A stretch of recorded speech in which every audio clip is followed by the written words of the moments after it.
Hello and welcome again to our self-driving car module. So in this tutorial I'm going to explain the environment on which we will implement our artificial intelligence, and that will contain of course the car that we will train to drive itself and to avoid obstacles, and on which we will draw some roads and some blocks for our car to navigate around them. So we will later build this artificial intelligence to train this car to drive on the road, without crossing the limits and avoiding some obstacles that we will put inside the road. So this is a pretty exciting challenge, and actually there are two separate files. As you can see, there is the AI Python file, that's our artificial intelligence that will do all the training to train the car how to self-drive, and we have the map.py file, that is the code that makes all this environment. So here is that code. That's actually 200 lines of code, a little more. So this code is not typically related to AI. It is just the code to make the environment, to make the map. So I'm going to go through each of the sections one by one to explain, but we're not going to implement this code line by line from scratch because we want to focus on artificial intelligence. But let's still go through the sections one by one to understand what's happening. So first, we import the essential libraries. That's for any code. We need some libraries to perform some tasks more efficiently. Then we import all the Kivy packages. So that's not very important because this is all specific to Kivy. We're using Kivy to make the map, and so we're importing a lot of classes and objects to be able to make this map and add some tools in the map. All right, then this line is important. This line is AI related because basically this is where we import our brain, the brain of the car, which will be an object of this DQN class. And the DQN class is our artificial intelligence itself. You will see we will implement the DQN class in the following tutorials. And as you might have guessed, DQN stands for Deep Q Networks. So we will implement a Deep Q learning network. And then once it's ready, we will be importing it here with this line from the AI. And the AI is, of course, our AI Python file. All right, so can't wait to implement this. This is going to be quite a journey. But you will see this is going to be very exciting because thanks to the AI, the car will be able to drive itself. All right, and now before I move on to the next sections, we have to explain how we will train this car. I'm not going to explain the neural network right now, but I'm going to explain the idea of how we're going to train the car to drive itself and to avoid obstacles. So in real life, if you want to train a real car to avoid some walls or some obstacles, well, what would you do? You would definitely not take real walls or real big obstacles and smash your car onto them. That would cost you a lot of money. Instead, a more intelligent idea would be to punish your car not when it smashes a wall or an obstacle, but when it goes onto some sand. So it's like you have a field. This field has some roads on which the car has to stay, and the roads are delimited by some sand.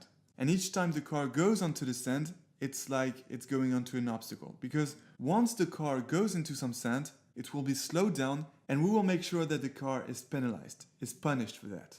And that is one essential point of our artificial intelligence. The bad reward comes whenever the car goes onto some sand and is slowed down.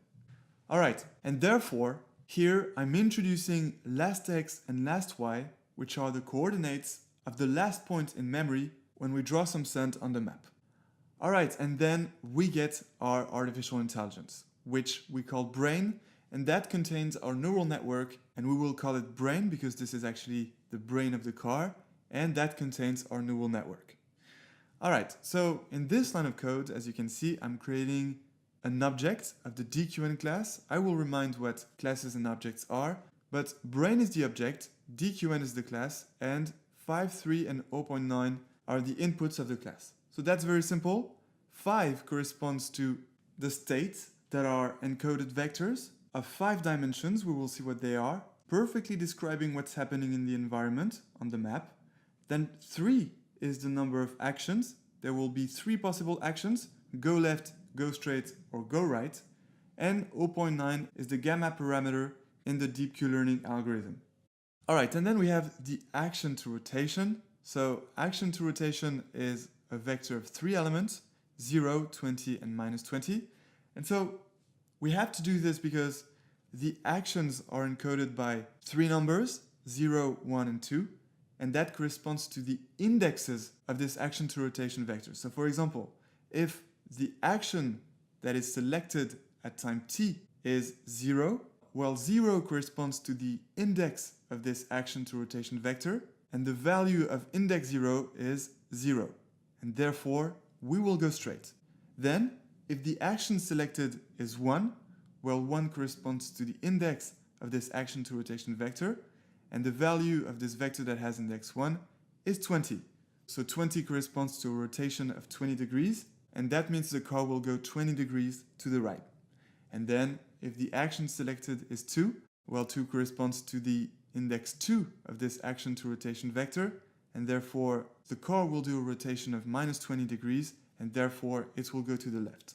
Alright, then we introduce the last reward variable, because at each state we will be getting the last reward.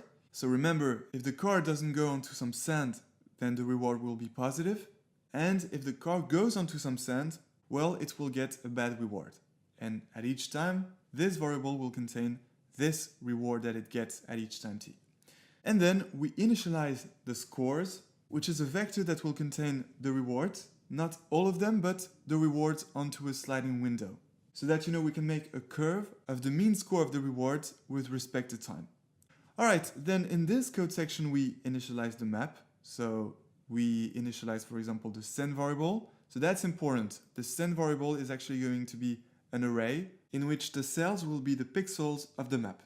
And in each cell, we will have a 1 if there is some sand and a 0 if there is no sand.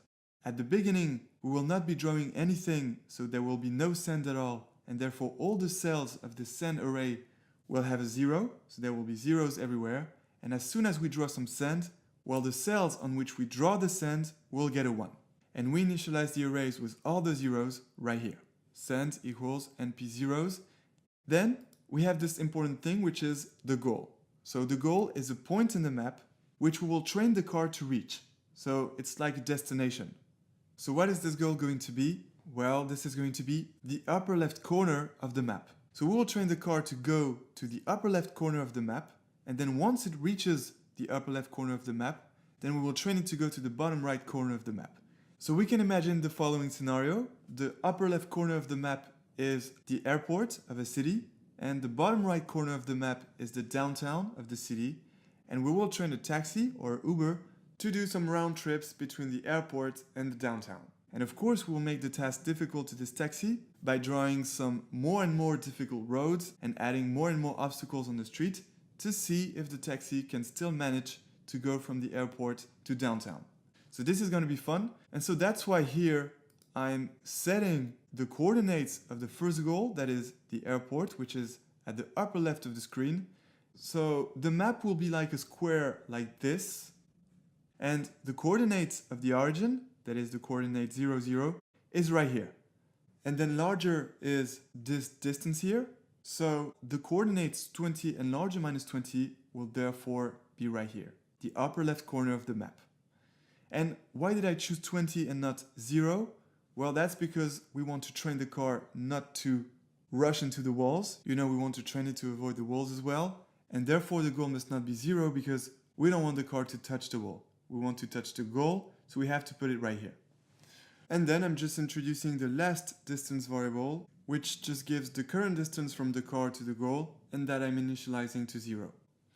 Alright, and now time to make the car and the game. So we're going to make two classes, one class for the car and one class for the game. And inside these classes, we will already make some connections with our AI. So we'll do that in the next tutorial, and until then, enjoy AI!